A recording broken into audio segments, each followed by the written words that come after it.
I could count every time that I fall in. Even when I'm in so deep, it gets hard to see you still all in. I've been lost by myself in the darkness.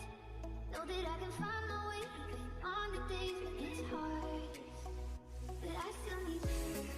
Please, my Lord, hold me when the lightning strikes. Lead me home, and I don't know which way is right. Love me when it's hard, I promise that I'm not leaving by my side. And when I fall apart, promise in the dark, you'll be by my side. You'll be by my side.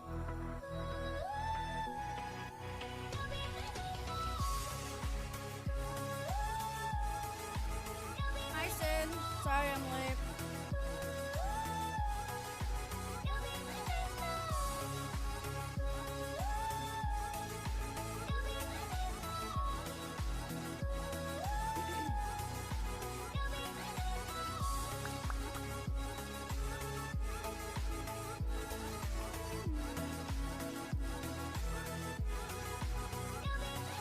Hi, Lee.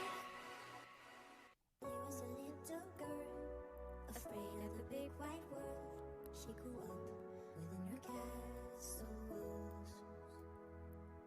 Now and then she tried to run, and then on a night with the setting sun, she went in the woods away, so afraid, all alone. I've been looking through my memories. I've been trying to I've just had a day. but you're moving on. I'm okay though, for anybody that's gonna ask. I have my bathroom renovated.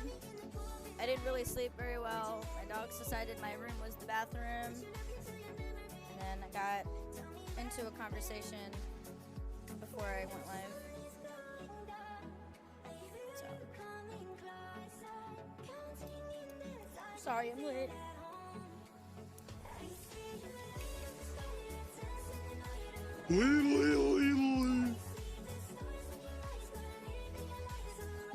Hey, what's up, Simba?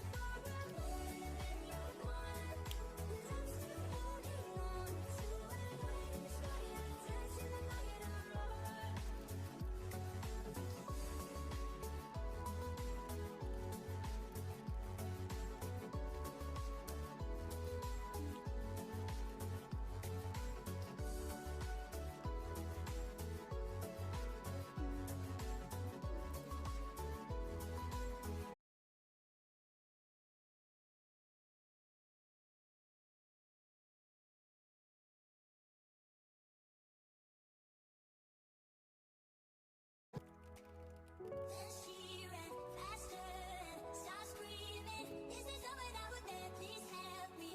Just let me in. Ooh. The sun is going down. Are you coming closer? Counting minutes. I finally got a new bathroom. Honestly, loaded potatoes sound delicious.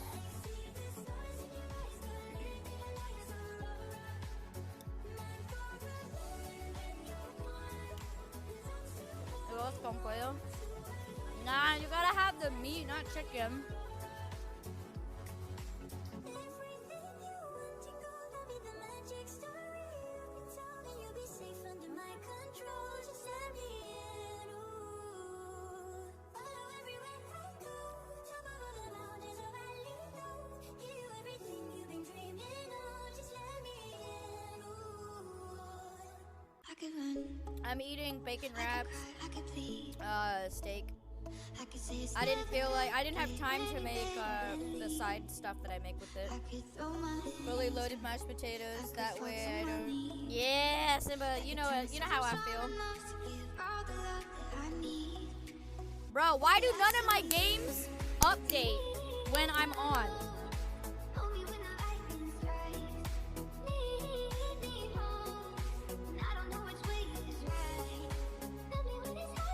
I love mashed potatoes.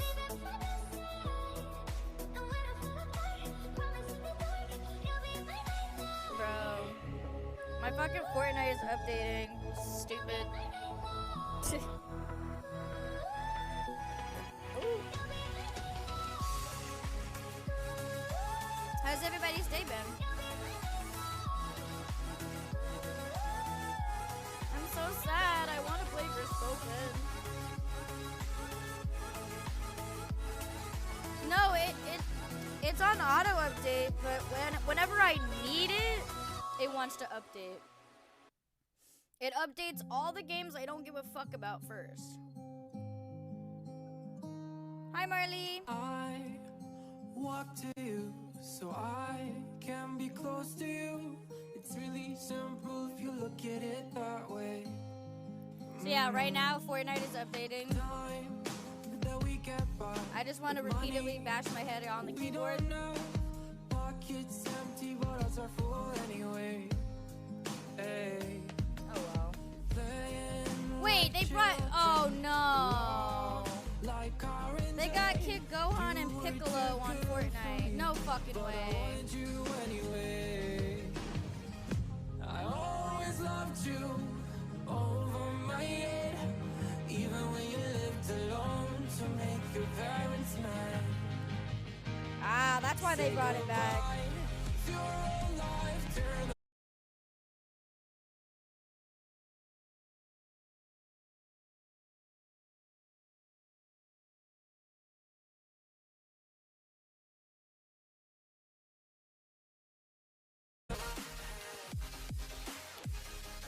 Check Insta. Hi! Hi! Is it? Oh. Good morning! Hold on. I don't have the V-Bucks for it. No! I want the emotes though. I want the Kid Leroy emotes. Give me the two. The Dance Leroy and Stay Afloat. For anybody that is a Kid Leroy fan in chat. Nah, like I don't get notifications on my phone anymore. Hope all of you are well. I'm stressed, but it's okay. I had my bathroom renovated, so I have finally a working bathroom that doesn't have like garbage bag on the wall, and I put it on. If you have me on Snapchat, I can post it in the Discord. I can take a picture and hopefully it'll work. But yeah, basically, I got a new bathroom. Partial, the toilet needs to be done. Yikes. My dogs decided that one of my dogs peed in my bed so bad that it went through all the layers that I have. And then the other one peed in front of my door, so I almost didn't stream today. I didn't sleep until like, I think I went to bed at around 7 a.m., woke up because I had the workers here, and then it was just kind of on and off. So, yeah. Climbed up to your knee. Just looking at your phone. Hey, yo. So, yeah, right now my Fortnite is updating, so I apologize for anybody that's waiting. So we may not play Fortnite right away, but if you guys want, in the time being, we could watch a little bit of YouTube. Hashtag fake. She heard you call her fake. Would you guys be down to watch some YouTube videos until Fortnite loads?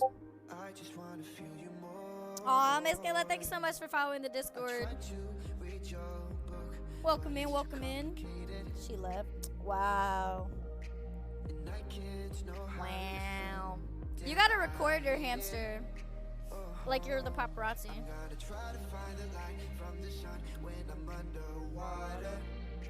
Alright, so while we are waiting for my game to update, it's at 8%, so she's on your legs. Ayo. Like, are you wearing pants or are you wearing like shorts? She's on your stomach. Didn't. Streaming live from the GoPro.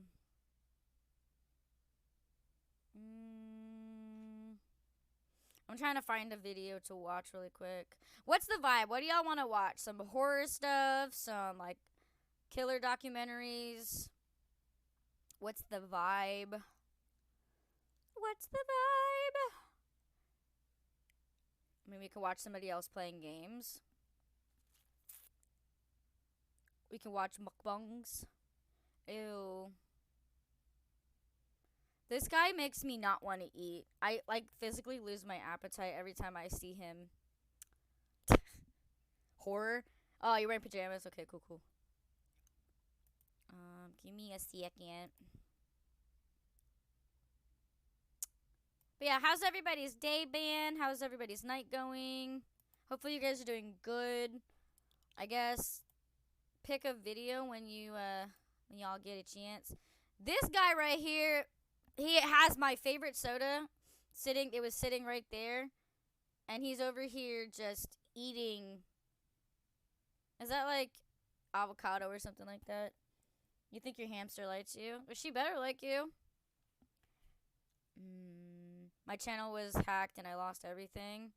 I like this guy. He does like a lot of rescues on like reptiles and stuff like that, so it's really nice. First night camping. I woke up from my nap and everyone else is dead. Oof. Nearly possessed and insanely haunted. Nah, I don't know. Supernatural investigation. Oh, he played. Game Edge played that. That's cool. Oh, Lord. Oh, my God. What the fuck? What the hell? That's funny as fuck. Real. I have a video that I found interesting. Post it. Twin Paranormal. I don't know. I just don't believe these types of channels. Or send it to me in Discord. I think it'd be easier. Because you guys can't see Discord.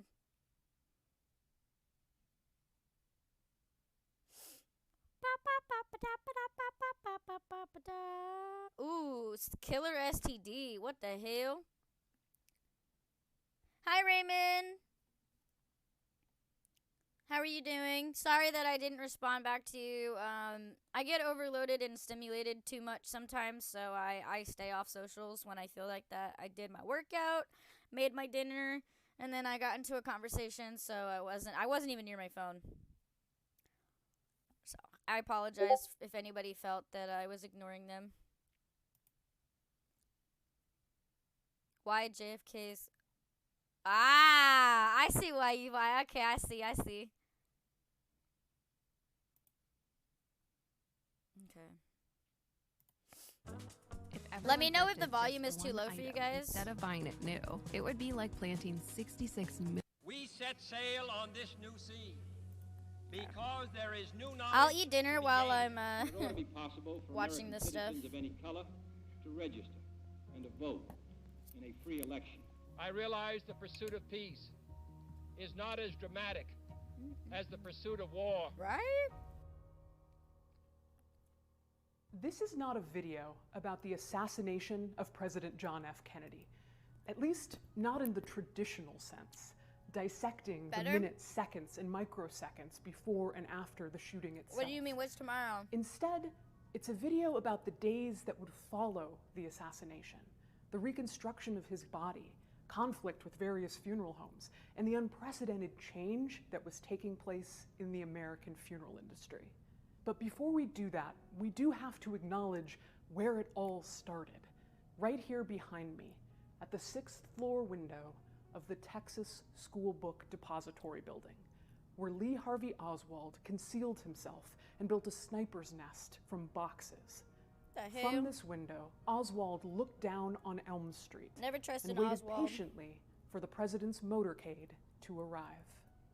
Air Force number 1, ladies and gentlemen, carrying the President of the United States. I thought he already went through it yesterday. Beautiful sight. On November 22nd, 1963, President John F. Kennedy landed at Dallas's Love Field. He was in Dallas as part of a campaign tour for his re-election to the It'll presidency. be okay, Raymond. We're all here for you. Although re-election wouldn't be a problem if the Republicans Take all the time nominated you Barry need. Goldwater. That's a Barry Goldwater joke. I think. I don't know that much about Barry Goldwater. Extremism in the defense of liberty is no vice.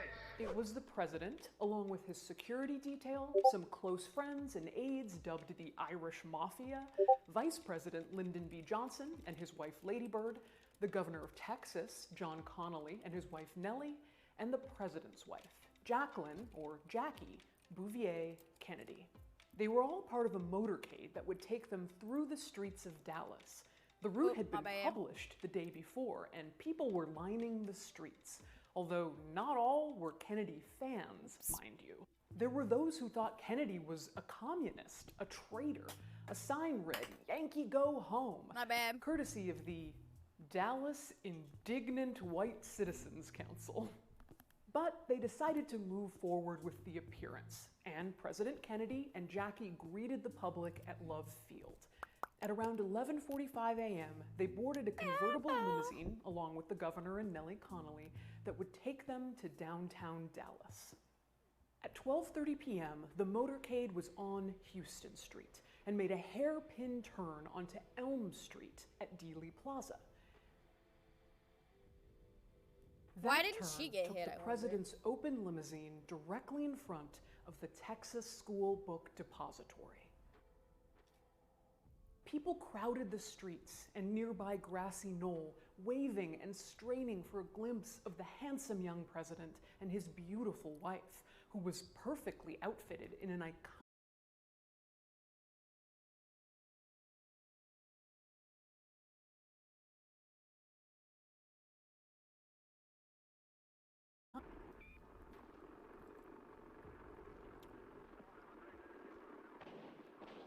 Two bullets hit President Kennedy, the first in the throat, which passed through Kennedy and also hit Governor Connolly, and the second in the back of his head.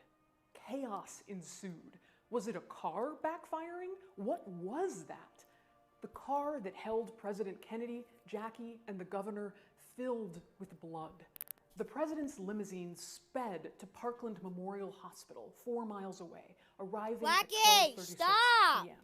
Parkland had not been properly notified. Stretchers were not waiting for the president. Attendants were not there. When Kennedy arrived at Parkland, he was still, shockingly, if only technically, alive. His eyes were fixed and dilated, but his heart continued to beat and his lungs fought to breathe. Though doctors knew that the president was most certainly going to die, they continued to administer life-saving measures.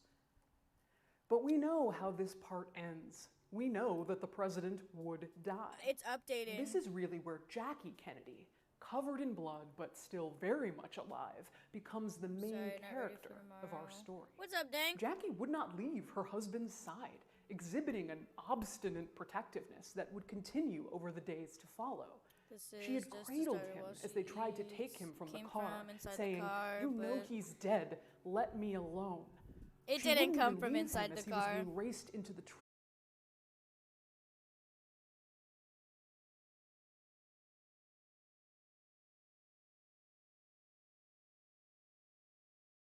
Nurse Doris Nelson, determined to uphold hospital policy, stood in her way. Agreed, the driver saw him. would not be stopped. "I'm going to get into that room," she informed Nelson. Nah, it was Jackie. She was too involved. Loyal I'm just personal kidding. physician came to Jackie's side You and love your offered Nina. a sedative, which Okay, she Marlene. refused, telling the doctor, "I want to be in there when he dies." It was the passenger? Berkeley turned to Nurse The Nelson governor? and said, "It's her right. It's her right. It's her prerogative," and led Jackie into the trauma room. The trauma room somehow had even more blood, tissues, tubes, and machines connected to about Kennedy. to get a shot Medical then and personnel make you running think around Kennedy's trying wife in was in on vain it. to save Hey, the yo. dead president. Chief How you doing? Neurosurgeon William Kemp Clark said to Jackie, "Your husband has sustained a fatal wound," and she mouthed the words, "I know." That's At something 1 I p.m. would say. Central I Standard know. Time in Dallas, Texas, I'm sorry. President John Fitzgerald Kennedy was declared dead. A Catholic priest, Father Oscar Huber, All the made real his ones way die, through man. the throng and administered the last rites to the 35th President of the United States. From Dallas, Texas, the flash, apparently official, President Kennedy died at 1 p.m. Central Standard Time. Jackie retreated to a folding chair But I need the outside East Coast trauma time. room, sitting silently, politely thanking people for their condolences. Lee Harvey Oswald, a book depository Dude, worker ugly as who had hell. Look at also them shot and ears. killed a Dallas police officer in the chaos after the assassination, would emerge as a prime suspect. But Kennedy's people believed there may be others who were coming after the president and those close to him, and urged everyone back to Washington. The guy that was "I'm driving not the going car to leave ends here up being the without one to Jack," drive Jackie Jackie and said. Jack's body So back the to most the important airport order in of a business hearse. became getting the president's remains out of Dallas. In order to do this, they needed a casket. That's crazy. Vernon O'Neill of O'Neill Funeral Home, located 2.5 miles away, got a confidential call from the Secret Service. "This is Clint Hill of the Secret Service. I want you to bring a casket out here to Parkland. I want you immediately." O'Neill responded, hold on, we've got merchandise at all prices. Bring the best one you have. Any questions?" O'Neill selected the Elgin Casket Company's Handley Britannia casket, his most expensive.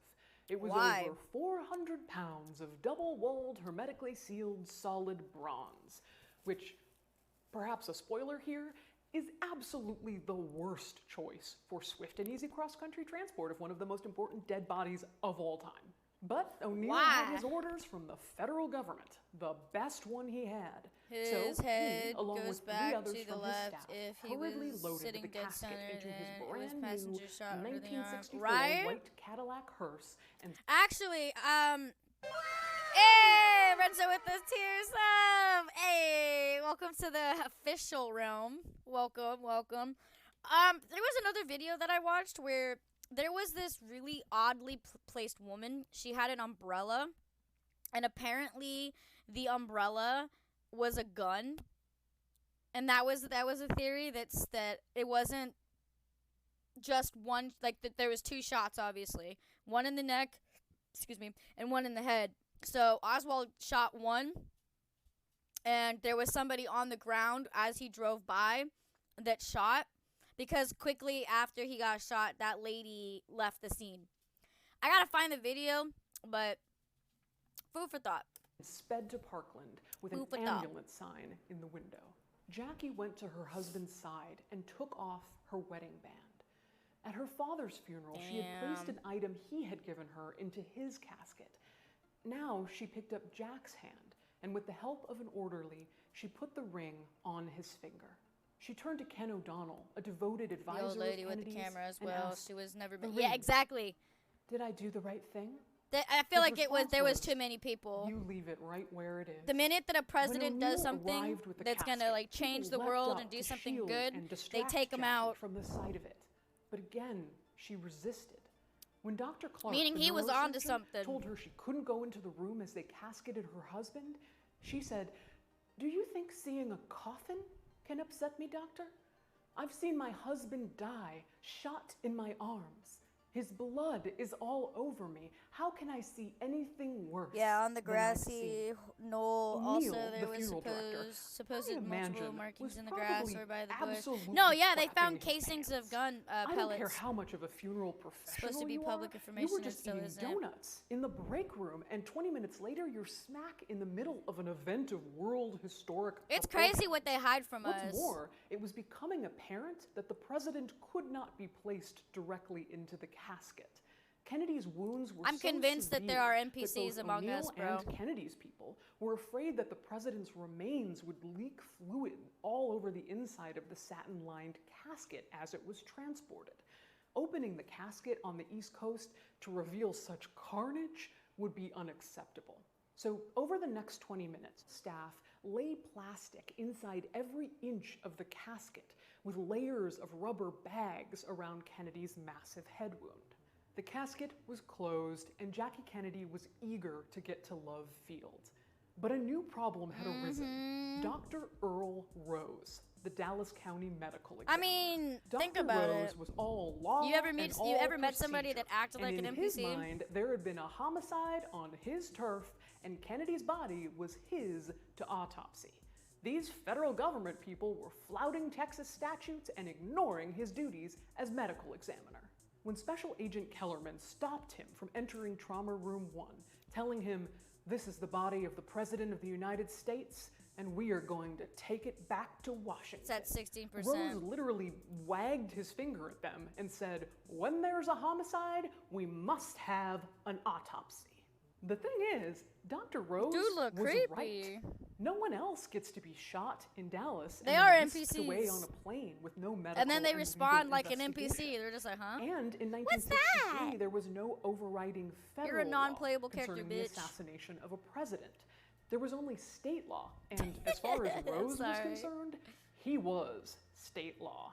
But this thought horrified Jackie and Kennedy's people, and they refused to allow Dr. Rose access to the president. An autopsy Why? would most definitely be performed in Washington, they told him, and even said that Rose could come along on the plane as the president was transported. The but hell? Rose refused. It had to be Dallas County. A death certificate must be filed before the body could be transported, and he was there to uphold that law. A justice of the peace, who Kennedy's people Yeah, were wasn't he sure killed would on give his them turf? permission to leave with the body, instead told them, "It's just another homicide case as far as I'm concerned." Permission or no permission, they were going. With dozens assembled in the hospital halls, Special Agent Kellerman began wheeling the casket out of the hospital. Jackie followed behind, resting her hand on it protectively. Dr. Rose stood at the door, backed by Dallas police officers ready to draw their weapons, intent on stopping them. It was a literal standoff over President Kennedy's He's stuck in remains. character creation. I'm Secret dead. Service and Hey, the I Irish take offense, Mafia Dank. were prepared to I love physically character restrain creation. Dr. Rose, I'll be there for or even hours. come to blows. But Rose stood down, and all the president's men managed to push and pull the casket out of the hospital to O'Neill's waiting hearse. One of the judges on the scene, Judge Theron Ward, hastily drew up a kind of ad hoc burial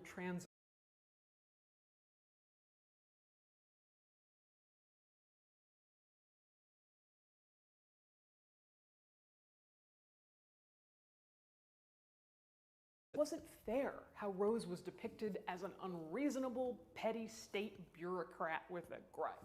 Right. And an argument can and has been made that the ensuing conspiracy theories about the assassination might have been less extreme if Rose had been Do you able have to keep the starter tight chain Pokemon, of Renzo? evidence and autopsy Kennedy as soon as possible, as he They did stuck when in character autopsying creation. both J.D. Tippit, the officer shot by Lee Harvey Oswald just 45 minutes after Kennedy. Wait, kinda in Texas, yes, but there's so many people who had reasons to take him out. He was about to fuck up media and all types of stuff being privatized over public information. How do I respond to that? I believe in, you know, that thing that they teach you growing up, freedom of speech. I don't feel anyone's life should be taken because you're too much of a bitch to hold yourself accountable to what you've done and you don't want said information to be leaked out. I stay out of this type of topic, so I'm going to come off very ignorant. I stay out of governmental conversations. It pisses me off how the government handles things. But from what I do understand, which may not be very much, I just know that the government, and I quote, are little bitches, and they hide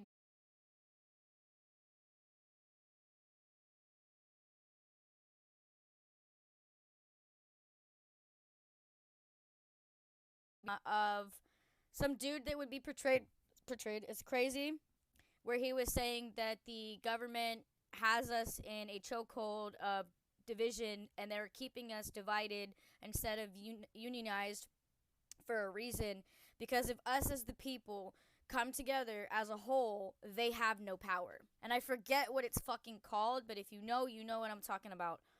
They keep us divided. They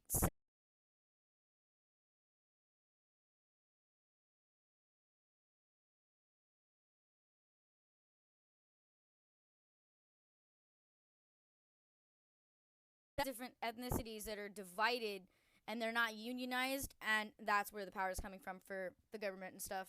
They're like, oh, I can use this as a way to get my power back.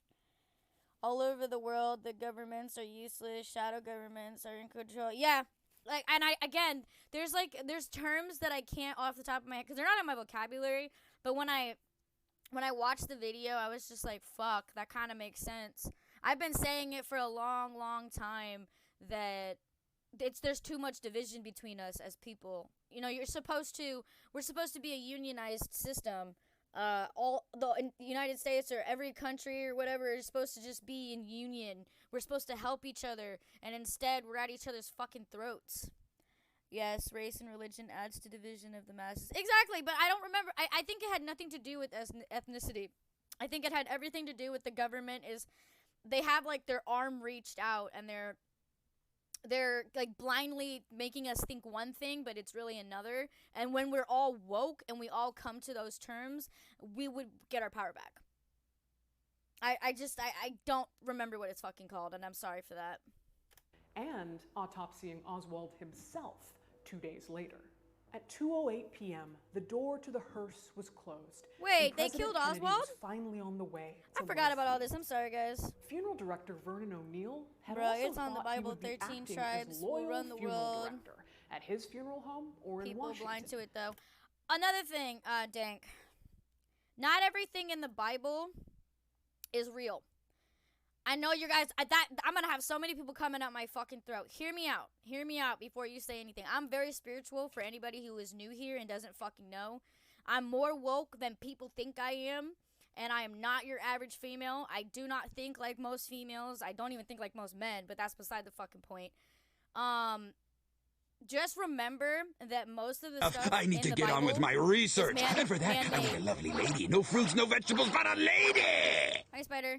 Most things in the Bible are man-made, and they're not exactly worded the way that it's supposed to be. The way that the prophets were supposed to interpret things, over the course of time, people reworded the Bibles to fit their propagandas, and I call it like, it's almost like the devil's chokehold when it comes to like major Christianity. Like, you know those people that come to your door and they're just like, the devil is in your house, you're a sinner, and then like they're just throwing their religion on you. That is not how it's supposed to be. That is not how you're supposed to unionize thy brother or sister. That's not how you're supposed to do things. I'm not even like super over religious either, for people who are questioning what the fuck I'm talking about. If you know, you know. If you don't, you don't.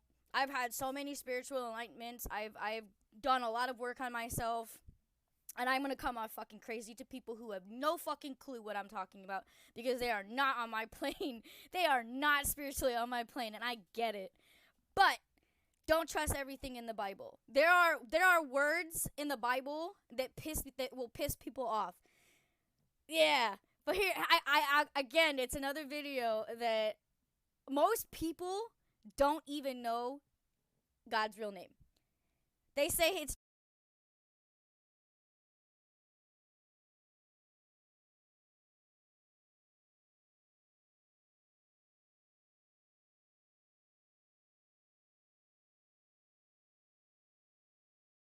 real fucking name. So does Jesus. They have actual fucking names. There you go. If you know, you know. That's the thing. Like, there's so many things that I've learned over the course of like almost 30 years of my life. And it's just like, if I had these, and another thing, if I'm not mistaken, Renzo, I don't know if it's Hebrew or, because where they were at in life, it's their way of saying their names in English, and there's air quotes, but that's how they say their name. You know what I mean? But it's just crazy. Like, I can't make shit like this up, but I think things happen for a reason, and if I say too much, one of these days I'm gonna be assassinated. They're gonna be like, this bitch she's spitting facts, she's too woke, she gotta go, and y'all will never hear from me again. In fact, not only would he not be going with Kennedy, he wouldn't even be going with his own hearse. Let me razzle Kennedy's ignorance people into this. Move off without him, and O'Neill was True, told I think he could pick up yeah, his vehicle at the airport. I've seen some on later. TikTok. I've seen some He on wondered, YouTube. out loud, how he They're not even paid long for all videos like this. It's not really the time for that question, Vernon. Just give him the hearse. You get to write "Loving Home of Final Care for President Kennedy" on your brochures for the rest of your life. Funeral directors love that stuff. The hearse arrived at Gate 28 They're also at Love bitches. Field, the airport where just a few hours earlier, President Kennedy had arrived to jubilant crowds. Chromatica.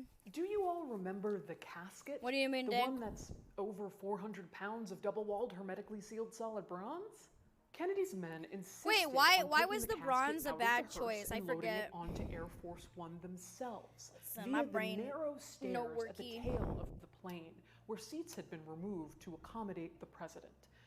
A 400-pound casket, now with a 180-pound body of an adult male in it, and none of You've Kennedy's seen the one with the people had guy ever who transported a the casket. video a giant of First, yeah, I've seen they that didn't guy. understand that they couldn't just pull Anybody, mind you, Renzo, it's not just that guy.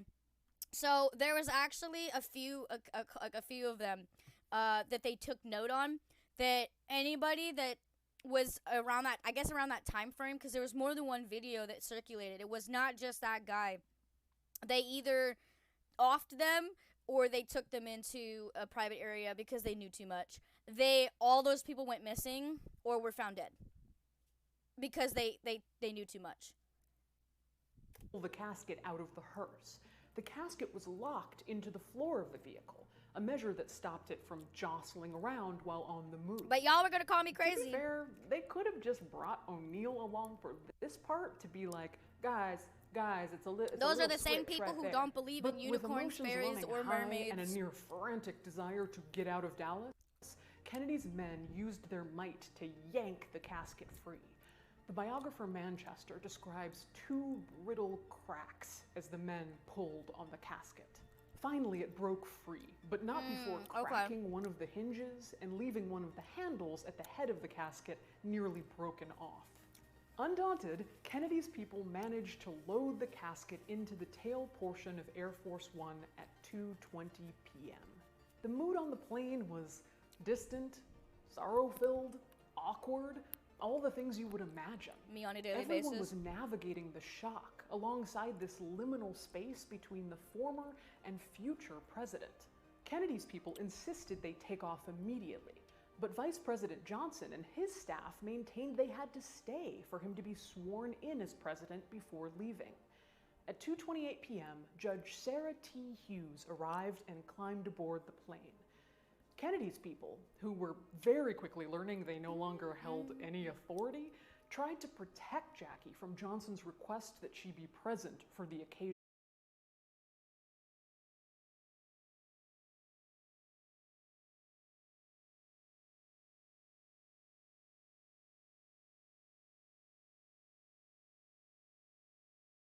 Tipped toward the judge, her eyes fixed, a portrait of grace, grief, and pain.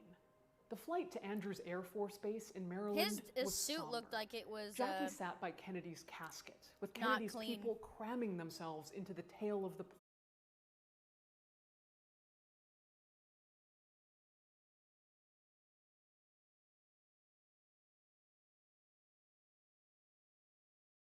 She insisted that an ambulance drive Kennedy's remains to Bethesda Naval Hospital rather than a hearse. And more importantly, she asked Agent William Gear to drive. Gear had been the one driving the car when President Kennedy was shot. He was overwhelmed by guilt over having not swerved or found a way to save the president. Jackie's trusting him How are you to supposed to drive know? President Kennedy one more time touched the man's soul. By 6 p.m. local time, Air Force One arrived at Andrews. Upon arriving, Robert Kennedy, JFK's younger brother and Attorney General, bounded onto the plane. Ignoring Lyndon B. Johnson, a point that the new president remained silent on, but noticed, he went straight to Jackie and said, "Hi, Jackie, I'm here." It was astonishing how much like his brother John he was in that moment. But something was still to go very wrong. I'll save you the suspense. It's the casket. It's the casket again.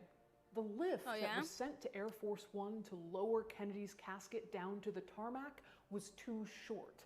Kennedy's people, and Jackie had asked that they handle the casket instead of the military, had to carefully manhandle the casket onto the platform so it could be lowered. At this point, it was abundantly clear that the casket was damaged, and all this jostling would break it further.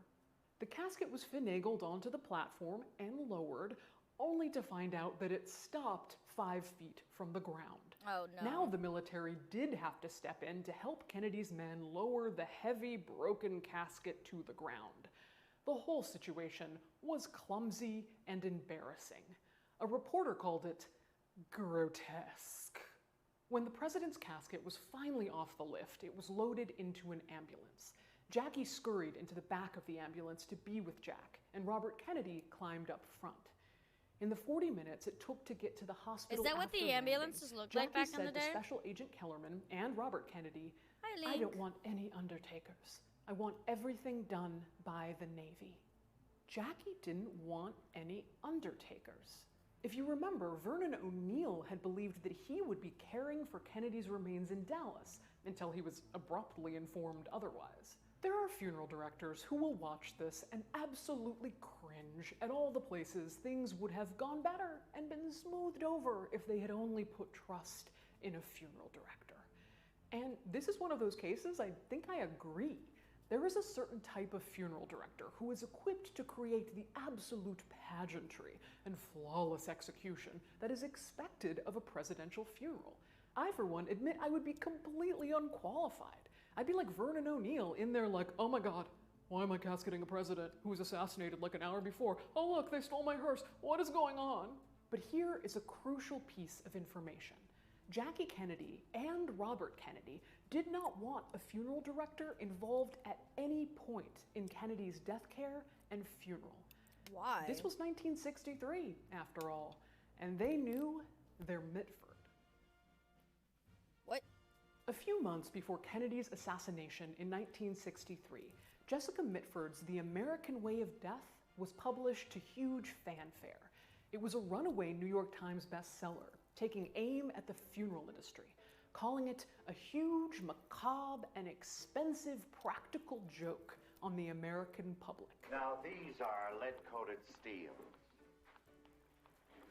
Medium price range.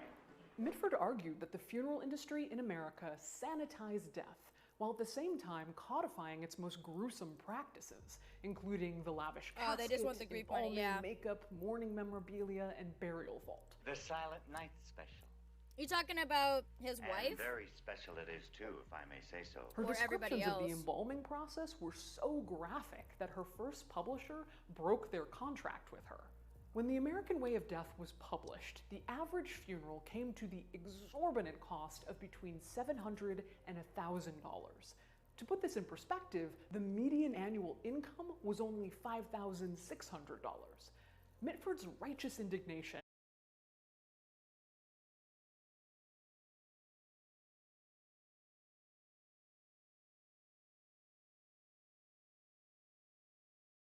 for a scathing takedown. This offers maximum protection for a unit in the middle price range.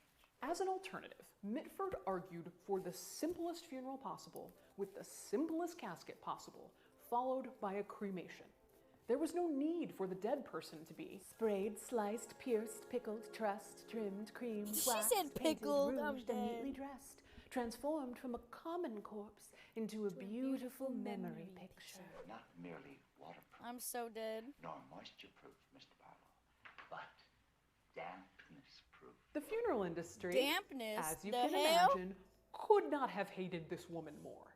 Not only was she British, she was a the girl former talking communist, because then the red they could sheep advertise of her and be like, we aristocratic had a president English body family. here. Ah, yeah, To this day, funeral directors are angry about Mitford, and they can really hold a grudge. You're just gonna need to trust me on that one. This is one part she's of a what makes mortician. 1963 one of the most fascinating years in American death. Alongside the publication of The American Way of Death and the Kennedy assassination, there was the Pope stepping into the cremation debate I and wrote that book lifting in the another ban life, on guys. cremation for Catholics. Catholics, like the Kennedy family. When Mitford's book was published, only about 3% of Americans were cremated. 3%. Now, acceptance of bodily dispositions moves extremely slowly, but numbers began to rise with The American Way of Death's publication, growing to almost 60% of Americans now. I would argue a lot of those percentage points are as a result of the theoretical ground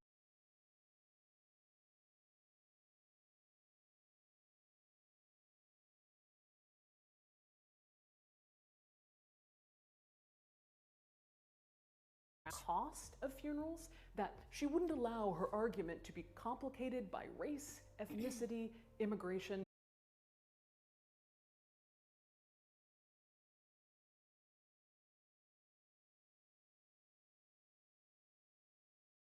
They're perpetual eternal or standard eternal. I devoted a whole chapter in Why my does first that guy book make to me why uncomfortable? telling families to cut out all ceremony and get the least expensive cremation you can find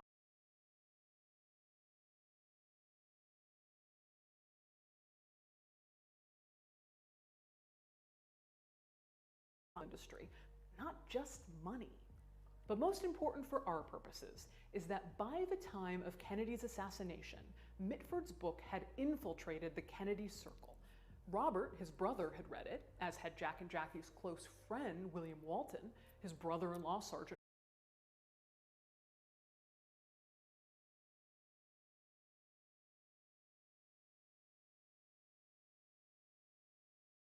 discussed in Washington earlier that day. Not only did they need a new casket, and boy howdy did they need a new casket, but despite Robert and Jackie's wishes that the military hospital, and only the hospital, handle the president's remains, it was not possible. While the hospital could do the embalming, quote, the military isn't equipped to prepare the remains. That is, they weren't restorative embalmers. They couldn't do the work to make Kennedy look like Kennedy again. He needed major reconstruction, and for that he had to go to a specialized funeral home. Enter Joseph Gawler's Sons, a prestige funeral home that had been handling So he looked like shit is what I'm deaths hearing, in and I mean Washington, that D.C. respectfully. since 1850. Like, he didn't look Gawler's good. had handled the remains of I President wonder if they Taft had more and funerals President with Franklin crazy Roosevelt. expenses after Their JFK's viewing death hours were even a over tourist attraction getting cremated in for D.C. cheaper. But first, they had to perform the autopsy. After accidentally leaving Kennedy in his casket behind with his makeshift pallbearers for 5 minutes outside Bethesda, the error was realized and Kennedy's casket was brought to the morgue. Only, once they were there, they realized that the stairway leading to the morgue doors was too narrow for the casket to fit. There was more manhandling and more banging up of the already broken casket. Could we just put him on a gurney or something? We can't do this anymore. It's simultaneously the best argument for having funeral directors to handle the body and the best argument against funeral directors, since they're the reason this monstrosity of an overpriced, hermetically sealed casket even existed in the first place. He knows the troubles of a corpse. When the casket finally made it into the morgue, the Handley Britannia casket was opened. And no, the plastic and rubber had not protected the interior of the casket from the carnage. Kennedy's remains were moved to an autopsy table by the Navy team that would perform the autopsy. Kennedy lay naked on the table. Aside from his head wound, he was remarkably if he was clothed, that'd be a little uncomfortable. For hours, doctors performed an autopsy of the president, taking photos, extracting bullet fragments, examining the body for entry and exit wounds. A fragment of the president's skull had been found on Elm Street and had been sent to Bethesda. Said Lieutenant Richard Lipsey, who was present for the autopsy, there was no question in their minds that the bullets all came from the same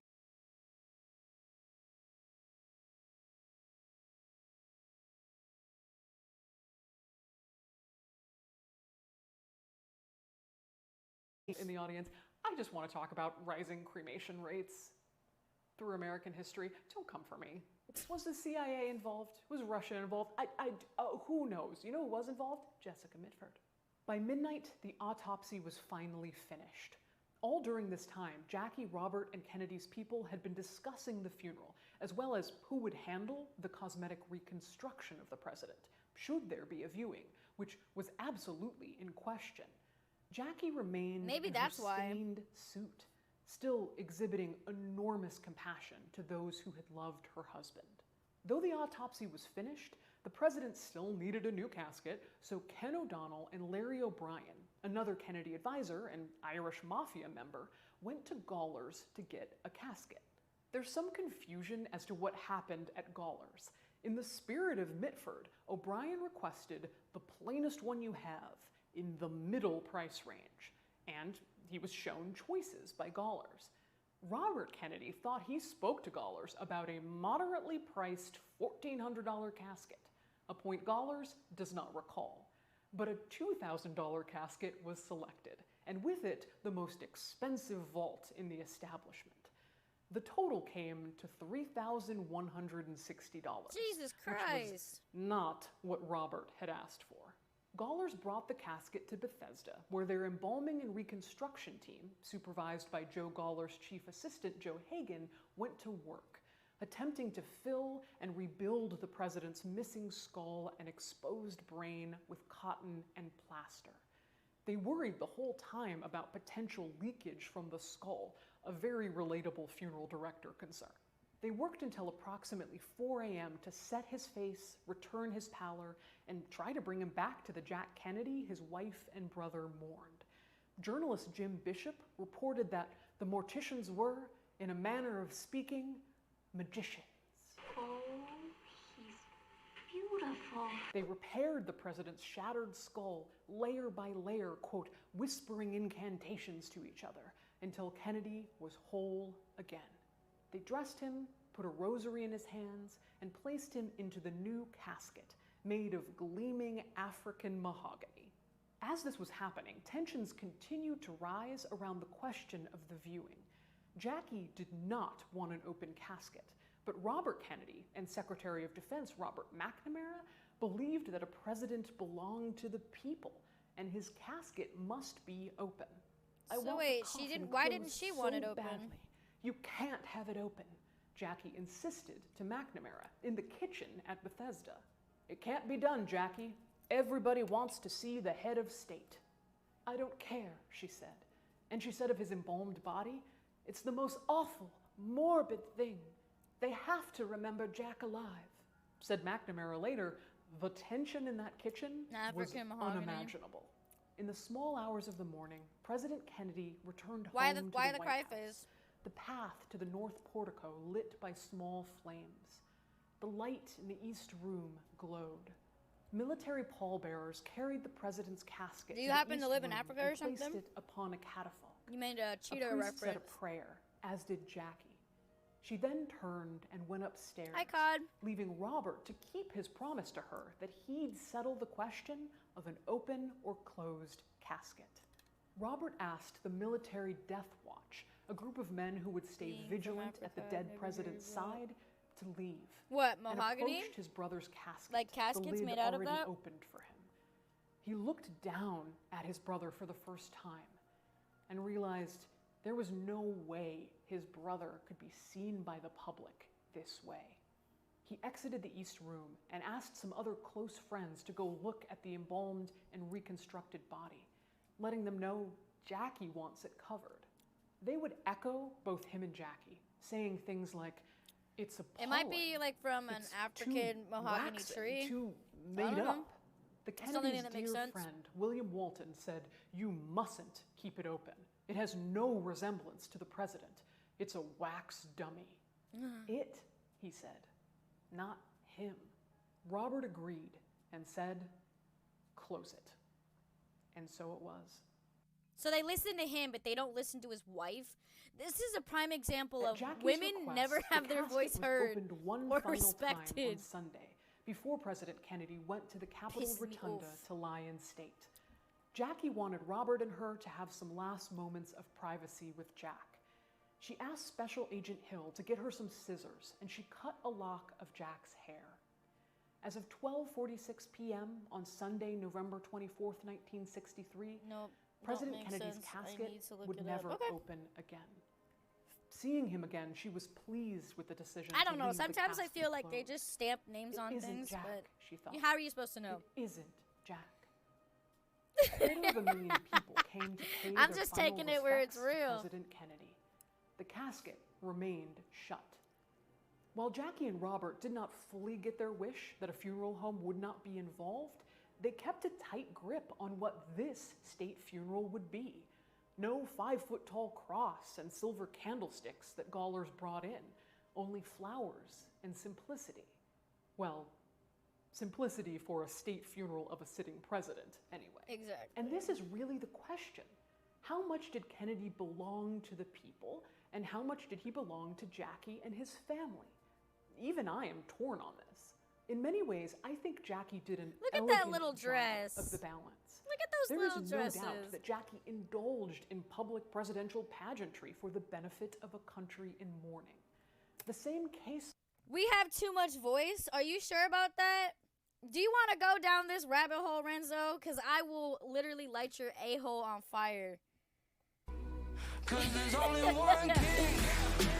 I like that bitch. And walk away. Welcome in officially, Sid.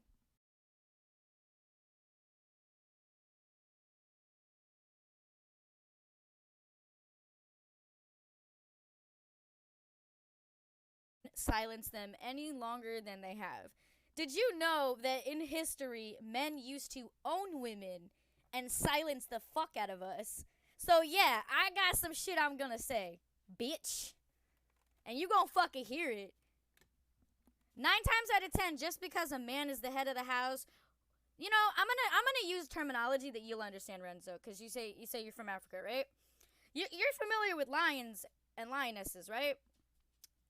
Just because the lion is the head of the whole pride, who do you think does most of the fucking work? The lionesses. Who protects the male lions in the pride? The females. Go look it up. Most female lionesses will actually like make it seem like they are weak and grovel under the neck of a male lion to protect them. Just think of it like that. I ain't speaking for all women because some women are bitch made, but that's beside the point. Wow. We should go back to those days. Really? Because if I was ever born in those time frames, I'm admitting this out loud, I would be a murderer. I would definitely be the Black Widow of all time frames. I would become Jack the Ripper, female version. I'd be Jacqueline the Ripper.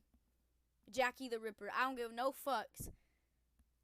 The lionesses, yes, because they need to protect the king. Right, but see, that's the thing, though. It is a hand-in-hand fucking thing with lion and lionesses. One is no higher tier than the other. The women, the women lionesses, of course, go out and do all the hunting while the male just sits on his fucking ass. And that is how women see men nowadays.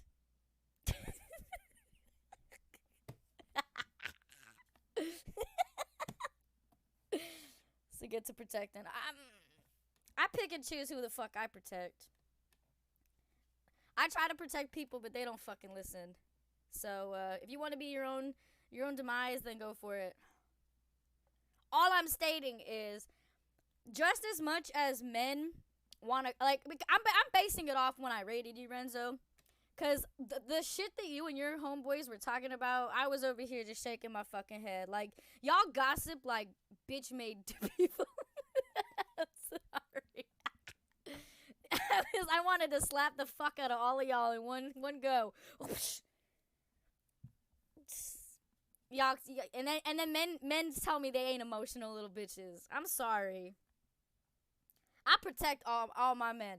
I advocate for y'all mental health. But I draw a fucking line. I draw a fucking line with disrespect. When y'all are sitting there like, oh, all women cheat. Uh-huh. What kind of fucking women are you talking to? Like, I felt bad. Like, nobody should get cheated on. If you don't want to be with somebody, just fucking leave them. I agreed with your friend when he said that. I fucking agree. But it's just like, y'all be doing some dumbass fucking shit, and then you want to chalk it up to you're the man. Okay, you're the man who's fucking stupid, but whatever. Hell yes, I love a juicy story, girl. Yeah, but it's just like, men don't admit that they're emotional as fuck. Just fucking admit it. Y'all are super fucking emotional. I see it. I accept that. But don't sit there and try to be macho as fuck like you're this overly masculine person. No, you are in your feminine energy more than women are. But now we need to reverse that. Get into your masculine energy and lead by example so women can be in their feminine energy. If you don't like a woman in her masculine energy, then make it a safe space for her to be feminine. Point period.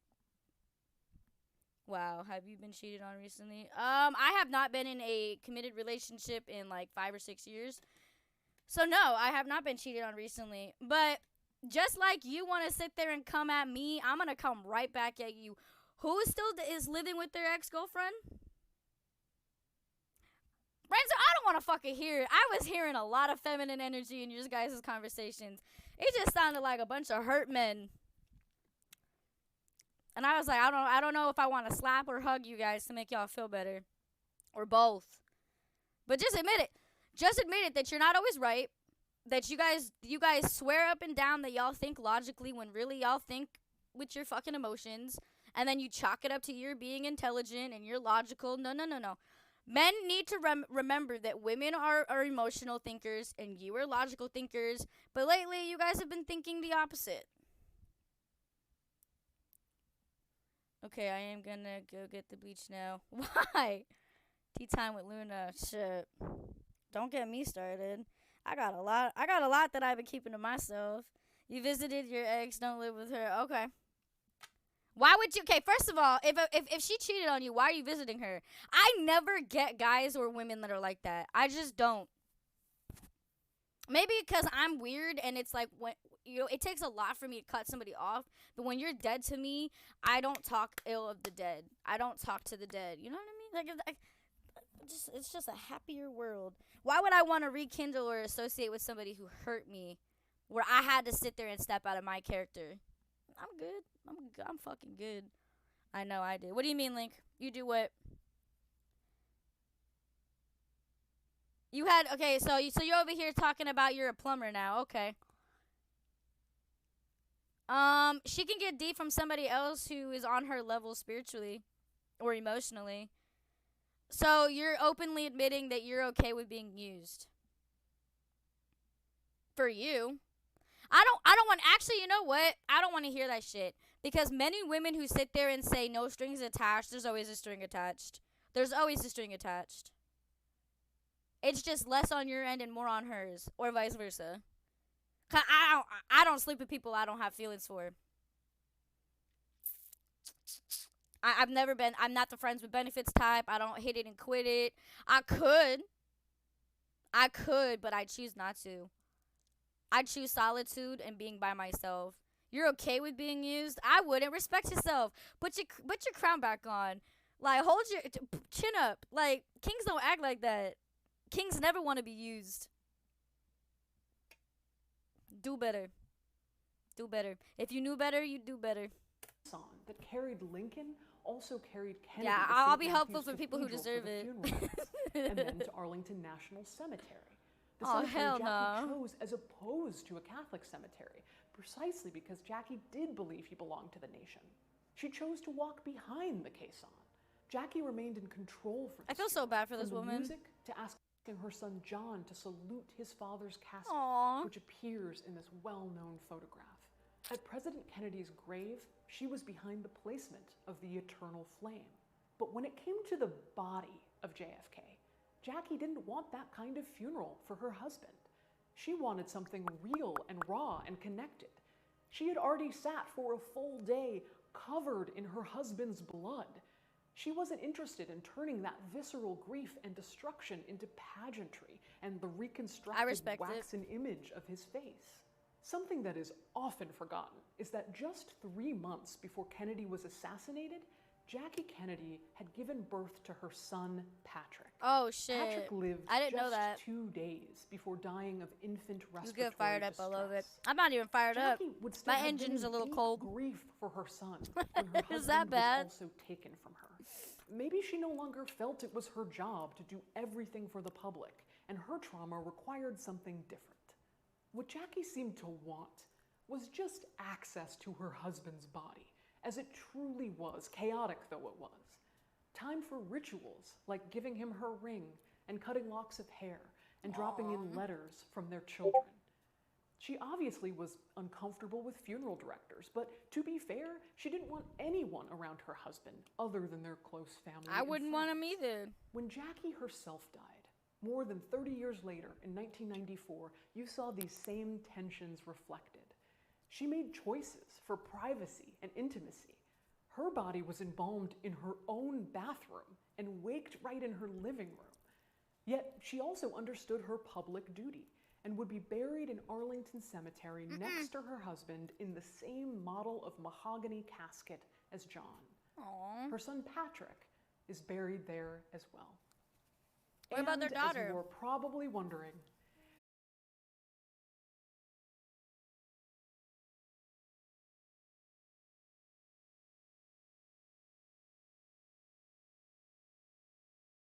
$1,995 for the casket. That's the equivalent of $37,000 in today's money. When the government balked, he dropped the price to $3,495. This public attempt to run collections on Jackie Kennedy caused a large drop-off in his business. O'Neill really would have preferred the original casket back instead, given that he had gotten offers of $100,000 for the casket from collectors. This was the reason I wanted to watch this video, because it focused more on Jackie's and Jackie. Hey, I'm glad. I'm learning. I got learned. $3,160. I didn't know that this was what she went through, you know?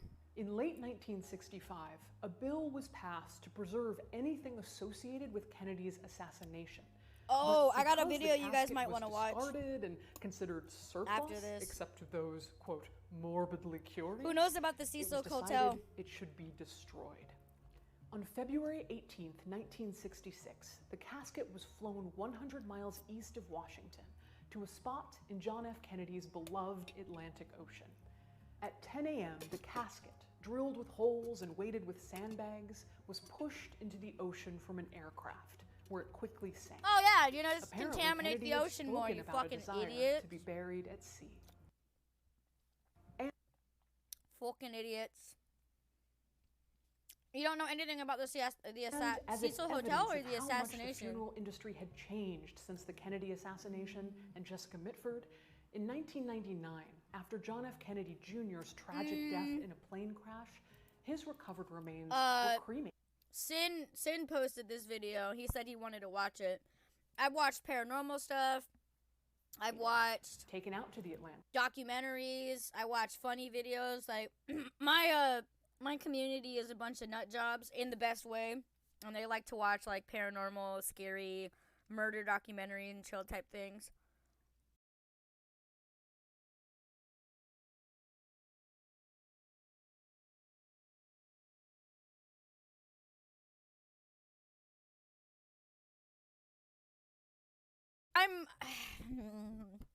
Okay. Should I just take the Band-Aid off and tell you guys exactly what kind of person I am? I'm pretty transparent, but I also know that not everybody is spiritual and not everybody believes me on what kind of person I am. Okay, cool. You short films? Yeah. I watch the shorts that are on YouTube and stuff like that. I've even gone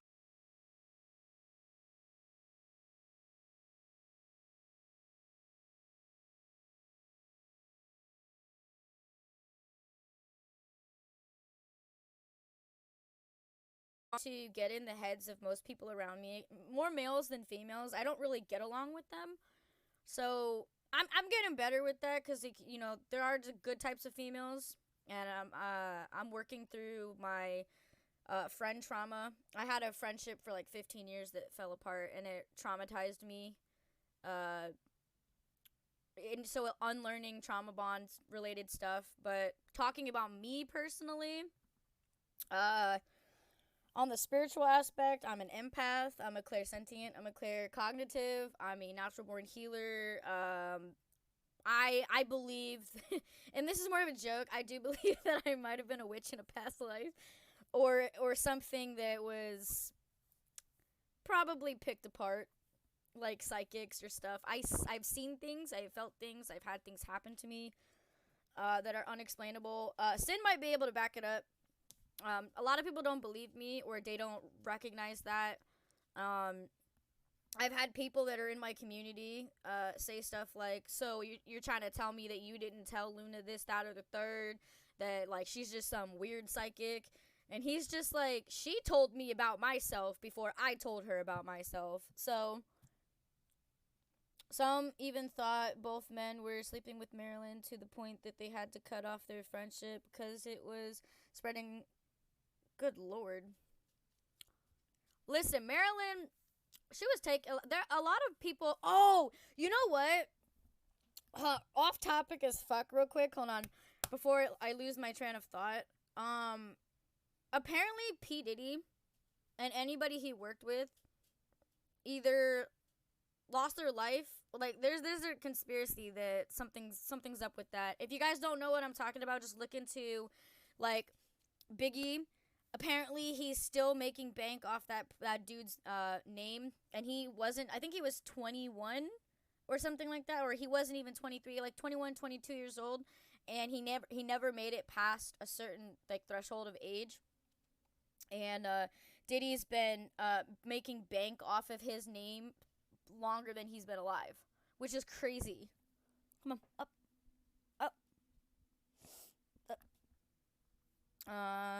Diddy had them killed, Motown Records, I think. Yeah, something like that. I love it. What do the spirits say about me? That's the thing, though. I feel like people have this like thought process, like, oh, all she has to do is just look at a person and she has like Raven Simone visions, and that's not how it works at all. I believe everybody has spirit guides, and most people don't acknowledge or listen to them because they don't believe.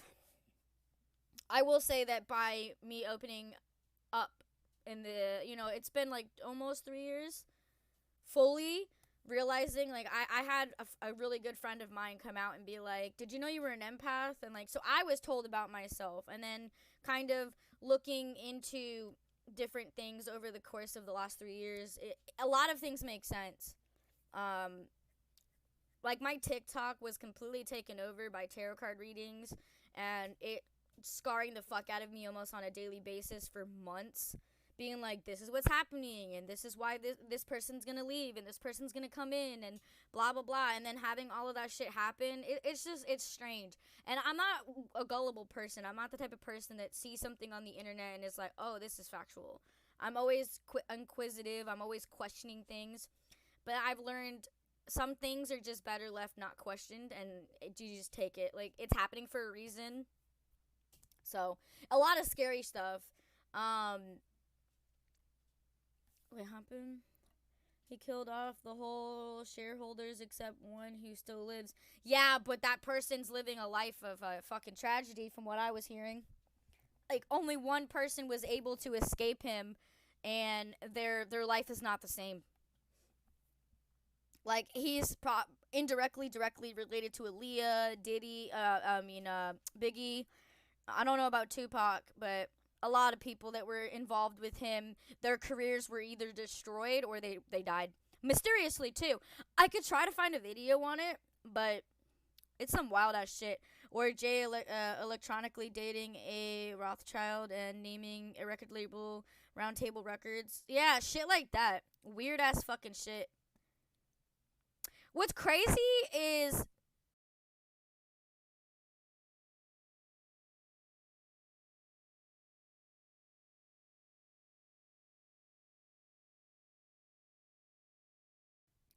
if you believe Eminem,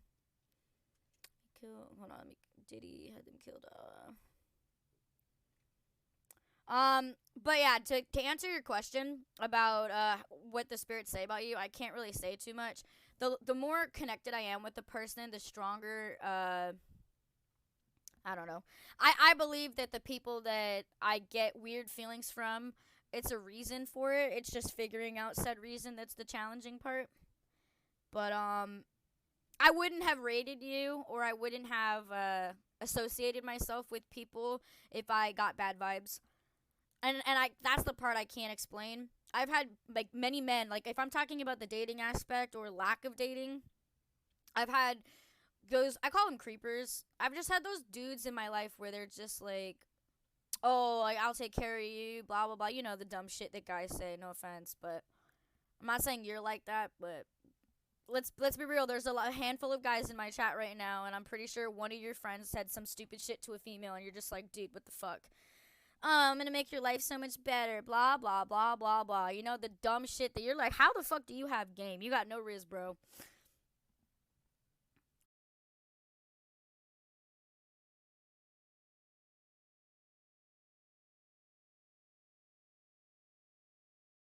Weirdly enough, I came across a video earlier today, before I fell asleep. I had a lot of construction happening today. Like, I just had my bathroom renovated. And my dogs, I did a lot of laundry, just a lot. It's been a day. But, I lost my train of thought. Fuck. I hate when this happens. You ever want to just bash your head against the wall? I came across a video that said that my energy field, or just, I'm trying to figure out the wording more accurately to the video than my own words, but basically, it's not that I give bad vibes, it's bad vibes give me a bad taste in my mouth, where I naturally get agitated or upset when there's a lot of negativity. And unfortunately, a little bit of negativity happened today, and I repel it lately, where I'm just like, I don't need this. It could be my best friend, it could be people I love, like it could be anybody, any one of you, and I'll just be like, yeah, no, we're not doing this. I've had too much negativity in like the last year alone. No, I'm good. And it doesn't mean that I don't care. It just means that I'm disconnected from that energy field. I'm only trying to pour positivity and have positivity poured into me. And I have to set a boundary. And unfortunately, it's disturbing a lot of people lately. So I apologize if anybody does feel some type of way. But I'm learning things about myself on a daily, it feels like. Why I'm coming off really disconnected from some of you. So just think about it. Instead of commenting and making any, correlation that you might be a problem, just think about that for a second, that maybe you're having a lot of a negative energy that's being spewed out, and it's not sitting well with mine, and it upsets me, and it agitates me, and now that I'm aware of that, I'm going to try to fix that, because I don't want people to feel like I'm lashing out at them, or I'm being a type of way, or, oh, you've changed. I don't want to be like that, but I do have to protect my energy. I'm the problem, it's me. Hi, Daisy. Chi chakras. You know what's crazy? Dank, speaking of chakras, have you ever like tried to talk to somebody and you can never get the word out? That's your throat chakra. Being shut off by your spirit. Food for thought. If you ever lose thoughts and then it comes back, and you lose thoughts and come back, your root chakra, there's a reason for it. It's crazy that nobody pays attention to stuff like that. Like I give like the long examples to people where I'm like, basically spirit talks to you guys all the time, and you guys don't recognize the steps that is happening. If y'all have a bad fucking day and everything goes wrong in that day, you might be getting a message. But because people don't educate themselves, and they don't have the acknowledgement of things, they just take it as life has it against them, or they'll be like, oh, why God, why, blah blah blah. It's funny how God gets blamed for everything, but think about it. If you know, you know. If you know, if I don't know, I don't know what else to say where it'll make sense. I'm a Leo. I tend to roar when I talk, but not on purpose. I have a deep voice. I was told that I sound like a little boy, so like I feel you, Dank. One day I'll my balls will drop, and I'll be the man that I was supposed to be. Yep. I'm waiting for somebody to say a comment on that. You're not the only one in chat with a deep voice. Renzo has a deep voice too. The minute I heard him talk, I was like, oh. I was like, he reminds me of somebody, but I'm not going to talk about it. No, it's not Corpse, by the way.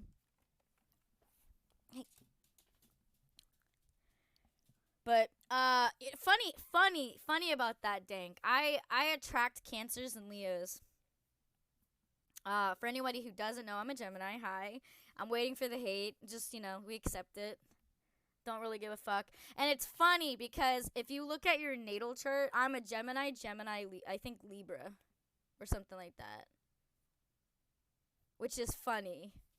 I find that I'm a chaotically balanced person. Like, it doesn't make any sense to me. But I digress, I don't get along with Tauruses. The last person that I knew that was a Taurus, like, absolute shithead. But then again, I'm not the type of person that's going to be like, one Taurus ruined it for everyone. I haven't really met enough of them to make a different headspace. You can't say you're the best. You aight. Personally, I feel like everybody needs a Gemini in their life. And if you don't fuck with us, you're probably the problem. But again, I digress. But your community, according to what I heard, you accept me and Daisy and anybody that's in my community that is a Gemini. So you cool in my book. The only Taurus that I know at this point in time that is accepted. You can come to the barn party. I fuck with Cancers and Sagittarius. Weirdly enough, I hear that like Aries, Sagittarius, and Aquarius, and Sagittarius are like Satan for me and Daisy. But that may be different from male and female. Personally, I think I'm the shit in my own way, and I'm not even trying to gas myself. I think a lot of people need a person like me in their life. I hold you accountable, and I can still hug and love you. It might be awkward because I don't like physical touch for many reasons that I'm not going to get into ever on stream. But, yeah. But looking for a Saggy bestie. You know what, Dank? You need a Gemini bestie. Not only are we the life of the fucking party, we'll also, like, we have two different sides to us. We have a playful side and we have a serious side. You're a Gemini, Taurus, and Leo, I think. Just check your chart, Daisy. Geminis are dual nature, and you don't know many besides you. Daisy's a Gemini. Doug's a Gemini. There's a handful of us in my community, Dank. But I'm not a normal Gemini. Hear me out. I am what you call a pure Gemini. So the first two houses in my chart, I'm a Gemini, Libra, I believe. Torio. I like that. But see, here's the thing. For anybody, so that would mainly be Renzo, Dank. I don't know if you've been around for these types of speeches. I'm kind of gassing Daisy for 2 seconds, but don't worry. I'll pop her balloon head and I'll bring her back down to earth in private. So for anybody that doesn't know, I don't know how this happened, but she is my platonic soulmate. Daisy is my platonic soulmate. If you don't know about karmics and soulmates and twin flames and all that shit, look into it on your own time. I promise you, it's good education. The way that me and Daisy act towards each other, it's like we're dating, but we're not dating. And somehow, hopefully, I can only speak for myself. It's just crazy that a Gemini. Yeah, you can have friends as soulmates if you didn't know that. You got many soulmates in life, and from day one of meeting her, which weirdly it was on Fortnite. Yeah, some interesting stuff. Where I normally don't like females. I've been a tomboy growing up. I had no problem getting mud in my pants and playing soccer and all this other shit growing up. I don't have sisters. I don't know how to act like a female. So it's just, that type of shit. You're learning? Are you getting learned?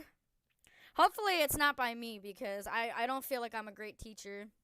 I'm very withdrawn and isolated, and I get really agitated easily.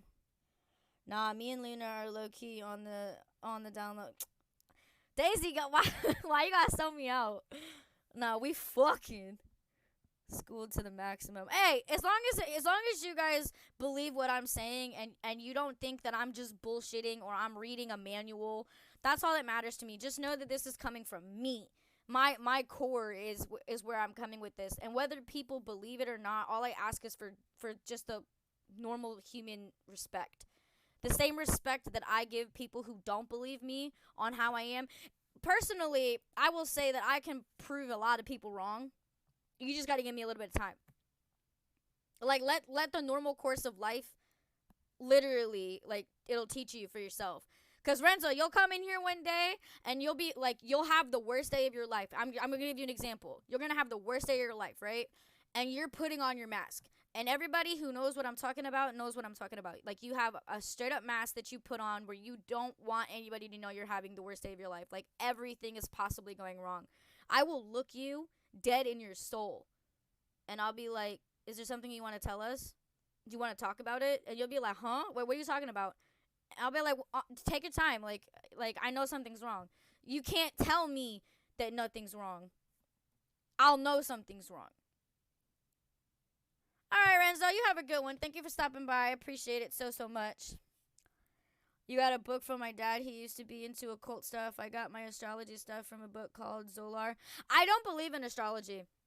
Well, like the zodiac, like, what is it called? Not astrology, horoscopes. I don't believe in horoscopes. Like, it's not very pussy fart of them. It's like the Bible. It's a man-made written thing on a daily, weekly, monthly, yearly basis. And a lot of things, astrology, are literally taken from space. Like, the alignment of each planet, you can disagree. I don't give a fuck. Ooh, curly fries from Arby's. Arby's curly fries? Question mark, question mark. Come drop your pussy at your local dealership. Daisy, I'm fucking dead. Can you quote that, please?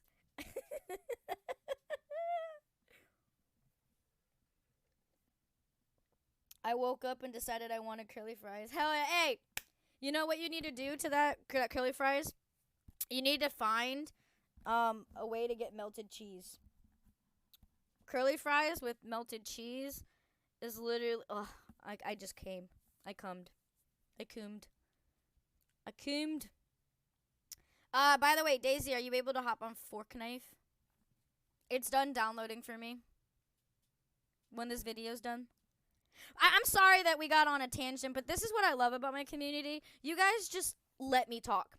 You guys let me say whatever the fuck I need to say. And I love having discussions with you. So hopefully the bigger I get, the farther along in my streaming career that I get, you guys can be more interactive, and it's not just me interacting, that it's also you guys. I want to be able to talk about the games that I'm playing. I want to be able to talk about topics that we go to 12 different dimensions to talk. I fucking love that about you guys.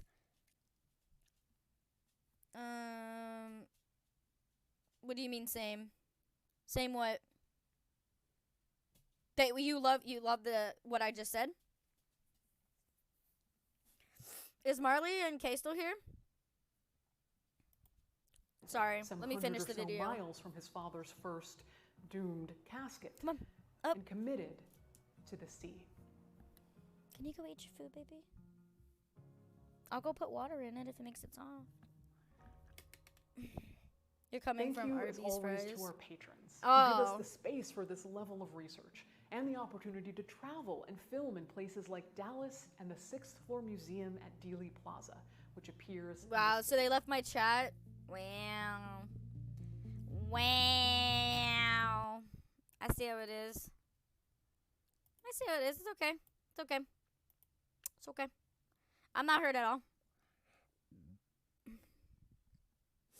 I'll just play something else and then get yelled at for it. It's cool.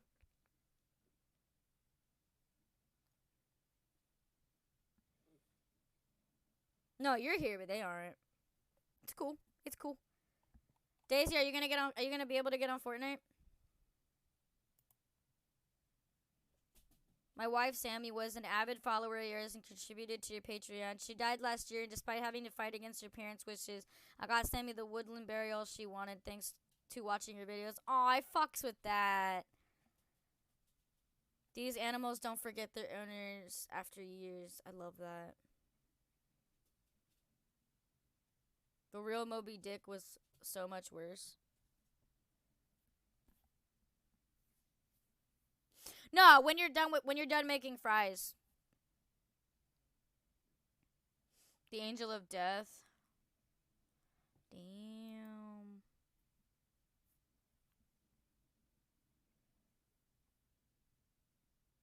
Also, who also agrees that 9/11 was predicted and staged?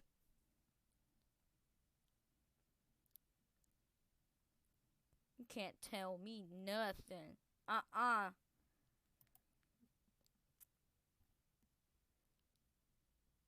Did I read your amazing Arby's ad? Come on by to your local Arby's where you can drop that pussy and get a free meal on us. What are you waiting for? Your ass, get your ass on. Yeah, you have to edit it, but you should add that to quotes. Why does this grave have a cage on it? Probably because it's they're experimenting decomposing bodies in different situations and circumstances.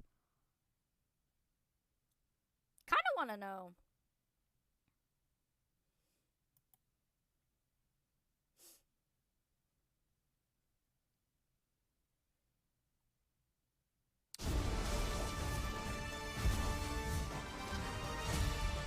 What game is this? Tribes of Midgard? Looks kind of interesting. Mourners are gathered around a coffin in a churchyard. They pay their respects and wander off to the local pub for the wake. The grave is covered with earth and all appears well as the body is laid safely to rest. But just hours later, under cover of darkness, and perhaps whilst the last few mourners are reminiscing over one last pint, several men emerge from the shadows and dig the body out of its grave. They work quickly to rebury the empty coffin and cover it back up with earth. What? Over the coming weeks, months and years, relatives who come to lay flowers and pay their respects never realize that person is no longer there. Wow. Sounds pretty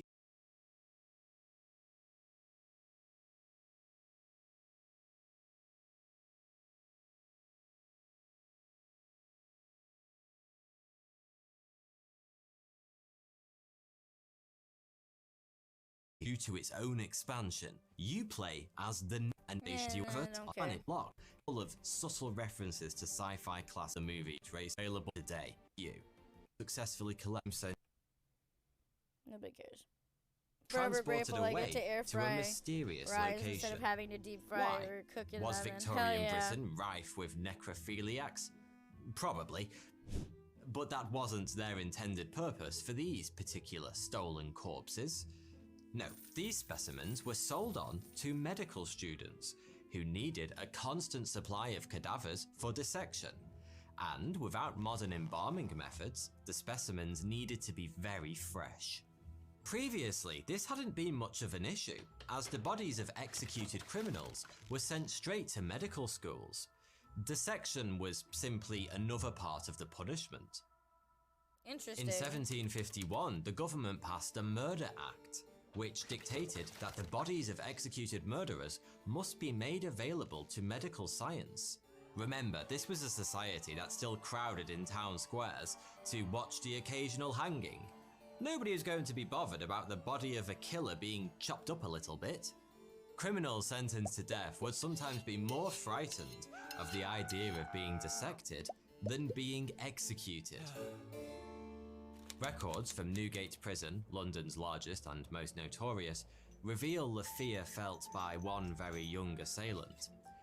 John Amy Bird Bell, convicted of murder Amy and Bird sentenced Bell, to what the death hell in kind of name is that? 1831, at the age of just 14, was said to have shown Yeah, no she was fear here, of death but at all she when he was sentenced. hasn't said anything since. But when he was told that he would be dissected after death, he broke down in court. At the turn of the 19th century, medical science was advancing fast, with a flurry of medical schools being built, along with anatomical theatres where students would pack into viewing galleries I used to talk to her. watch a dissection. You can still I visit said that one my of stuff these, was the being old updated. operating theatre in Southwark, founded in 1822, though it's now a museum. Damn it, I missed my chance. In its Missing our Arby's fries just like your man? Oop, well come on down to your local Arby's where you can come get our large meat and fries. So come on down and drop your pussy for the Arby's meal. Arby's, we have the meats. I'm so dead. covered in sawdust to prevent bodily fluids seeping through the floorboards into the church below. At least that would have given the Passion of Jesus sermon that real 4D experience. Anatomical theatres lined with rows of eager medical students relied on a regular supply of bodies. The problem was, the number of people being executed was falling. Around 60 a year were executed in England between 1800 and 1835, half the numbers seen in the 18th century. Then, in 1823, the medical schools hit yet another supply chain issue. There had been 220 crimes that carried a death sentence in England and Wales, including stealing anything worth more than 12 pence. This meant that death sentences were handed out for stealing a loaf of bread or picking a pocket.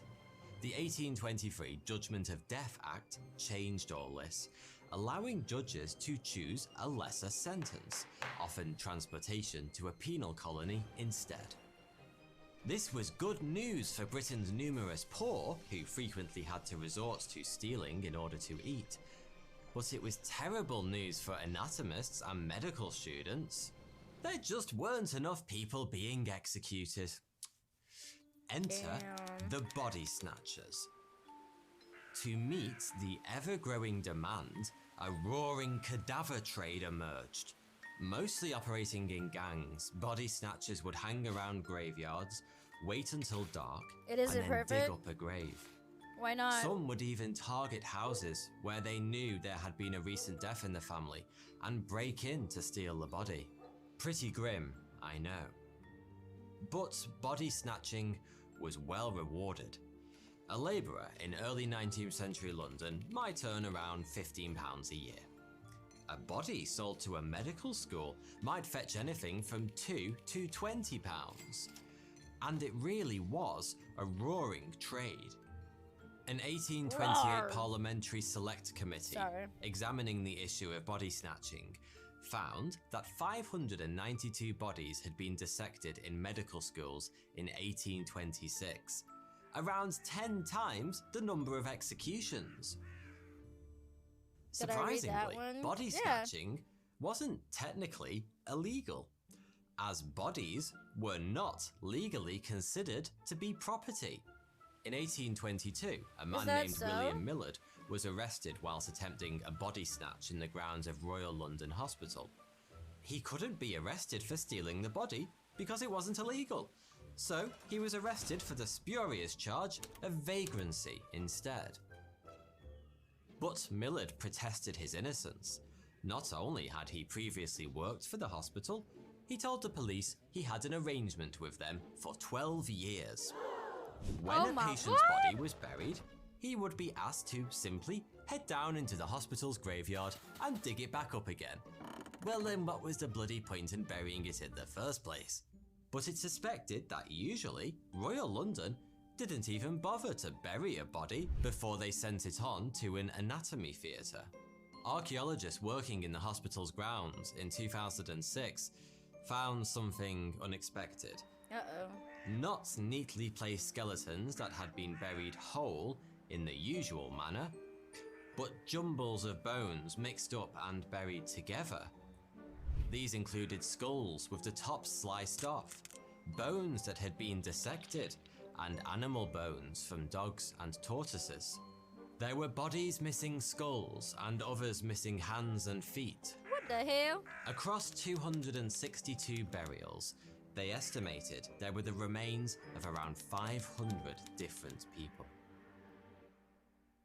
By piecing together records stretching from 1820 to 1850, researchers worked out where all these bodies had come from. Hell yeah. People would die in the hospital's wards, be taken to the adjoining medical school for dissection, and afterwards, their remains were simply chucked into unmarked graves in this unofficial, secret graveyard. Wow. But how did the hospital decide whose body went on to the medical school and who was to be buried normally? Well, this East End hospital was close to London's docks, so they were supplied with a steady stream of patients who'd picked up one of the many diseases that regularly ravaged 19th century sailors, or had otherwise suffered a fatal injury whilst on board. These were generally young, strong men in the prime of their lives, perfect dissection material, and usually no one in London would be looking for them.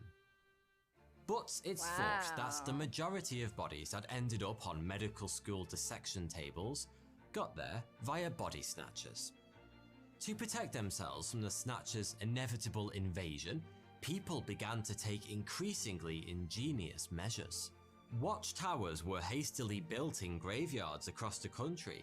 Oh, that to makes look out sense. for Now, body anybody snatchers. ever see these? Families of the recently deceased would protect graves with cages or gates. Some had locked iron coffins that were almost impossible to open. Those who couldn't afford such measures would cover their relatives' graves with stones rather than soil, in a desperate attempt to dissuade the snatchers.